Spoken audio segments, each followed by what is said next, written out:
Hi there, my name is Karen, and I want to talk about this week's video from Catfished Online.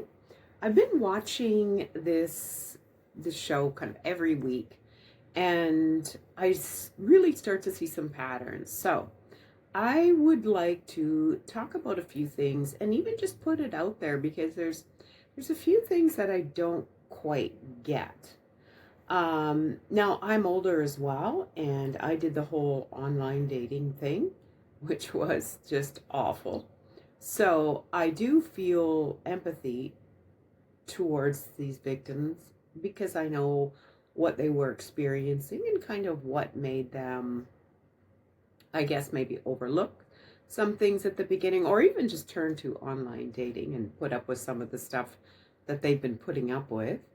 But this week I'm going to talk about Audra. I'm going to put her up in the corner. And Ahmed, I think, is his name is, whatever his name is.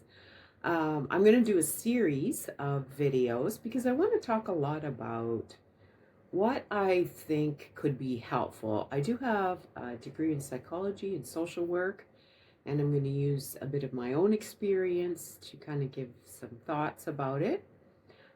But let's just sort of get into it. So, I mean, I kind of feel like these stories are, I won't say repetitive, but in the sense of they're kind of the same.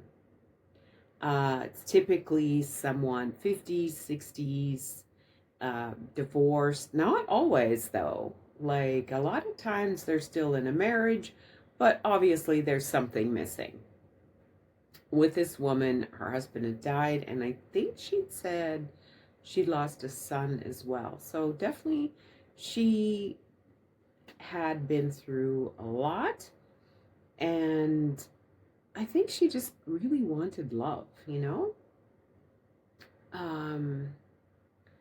So she did find someone online that she started talking to. And of course, the first red flag is, they come on just love bombing, right? These scammers want to get the show on the road. So they start right away with, oh, I feel like you're my soulmate, and, I love you. I'm going to spend our life together. And it's interesting that women don't find that like a concerning thing or a red flag. Like when they've been talking for a week or two and they start to profess their love. So that's definitely one of the things, and it's maybe just again that they're just really love starved and wanting attention. I think we always talk about attention as such a bad thing, and in a lot of ways, we need attention. And these guys that prey upon these women and men too know that they're often have been lacking attention, and they are just really wanting that, so they lay it on thick. There's a few things though, like a lot of times the women, men too, aren't familiar with the whole online dating thing. And a lot of times people will warn them and, give them some suggestions. But I always find it kind of weird that, first of all, they sort of ignore that. Like, if you were going to go to Greece for the first time, that's where this woman actually wanted to go, wouldn't you look up? I mean, we now have the internet and even, AI. We could talk about what are some of the risks, what are some of the dangers, what are some of the signs. Everybody's talking about these online scams and romance scams. So what are some of the things to be concerned about? And when they start having some doubts, that's the time to start doing some research. And it's weird to me, that's the one thing, with all of this information at our fingertips, why aren't these people just taking some time and doing their homework? But I'm going to be picking a lot on this woman because I did see that they had the team, Catfish team had researched her case really well and presented her with all the information that she needs. She kind of accepted it, and she, of course, was heartbroken, but it was causing a big division with her and her sons. In fact, she lost her home. One son kicked her out. And you would think that she would look at this sort of as an opportunity to kind of rebuild that and be like, you guys were right. He was a scammer.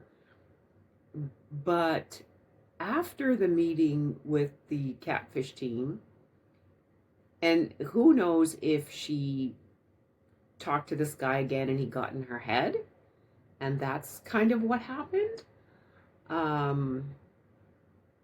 But she did call or contact the Catfish team and say, well, I don't think you did a really good job, and you didn't do this and you didn't do that, and sounds like she was just maybe just so much in denial that she had to find something.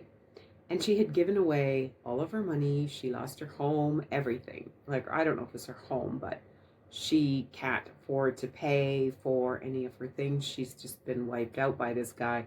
And yet she's not going to stop for a moment and reflect, and so I do want to talk a bit about, and I'm going to not make this too long, but I want to talk about a person's inability to be alone. And I get that. I found that really hard after my divorce and being a single mom and having all the responsibilities on your own shoulders. And maybe I should leave that for part 2, where I can really talk about how women and men need to develop the skill to be alone and to be happy with that. I'm in a relationship now, but I think I had to get to that place first where I had to create this whole new life for myself and develop friends and hobbies and all these kinds of things, and then I could reach out, I think. And then, of course, at that point, when you're feeling good in your life and in a good place, you're not really going to let someone come in and blow that up, right? Because you've had to build it up. You've had to spend all this time developing a new life for yourself and hobbies and friends, that you're not going to just let someone come in and take that all away. So I think I'm going to wait till the next video. But I want to know if anybody watched this particular episode. So it's Catfished Online, I think is what they call themselves. And kind of what you thought about that. Like, why do you think these people are falling so easily without seeing the person? And I know AI is a thing, and that's going to be a whole other episode, but generally they're just accepting, these audios, which definitely person has an accent, and yeah, so there's a whole bunch of things about that. But I want to know what do you guys think about that? Like, do you know somebody who's been scammed? I do, actually. And I want to know what are your thoughts. So if you could please put that in the comments, and I would be really happy if you could give me a like and a subscribe. Thank you very much, and I will see you in the next video. Bye.